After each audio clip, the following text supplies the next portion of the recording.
عليكم ورحمة الله وبركاته. أصحاب تدان جعلها يكسر دواد أم أسماء كوكن أم بيوتي إن شاء الله ما أنت واحد جعلها على بيرنا إن لو ذاقه والله قصمين يا أذكر دون تام حن قصمين دونه إني كهر دعميه وحن هالكان كوهستا فوليا السمبوسكة وصوص فوليا أنا ولي وحن قبر أنا وسميسان لبح سد حبو كارات بهاش نكون في قن لها إن خلق عدا سبيب هدي إلهي كو قدريه waxaan kaloo haystaa qumbaha hoolan iyo xabada ukunta laba qaado mayoonaysa insha Allah bismillaah kariim isku soo darsan doona iyo ku soo baxay isaan ka soo dhigo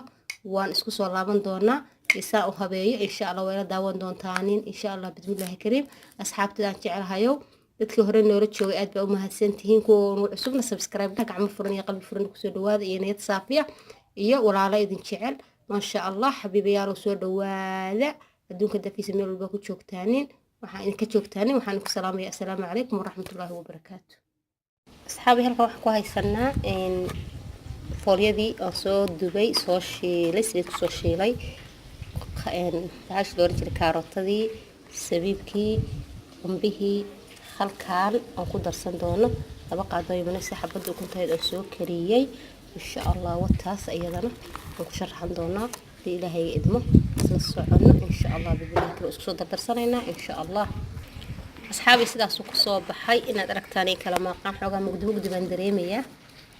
ساسوق صوب حي إن شاء الله هذه إلهي إدمه وكاسايا وحقوق البضم قف كل بشارة شيئين كره وأرابتي أسكت دمستنا وسلت هذا لقونا إن شاء الله قضى قلنا وسلت إن شاء الله بإذن الله الكريم اسمه وسلت حبيبي يا سو دواada subscribe ku xageena iyo like share ka commentiga inta wax xageena insha Allah ana qurux badan inuu soo gudbiyo isku dayay insha Allah bismillaah kariim oo aqaano oo ka faa'iidaan hadii Ilaahay idmo. Assalaamu calaykum waraxmatullaahi wabarakaatu.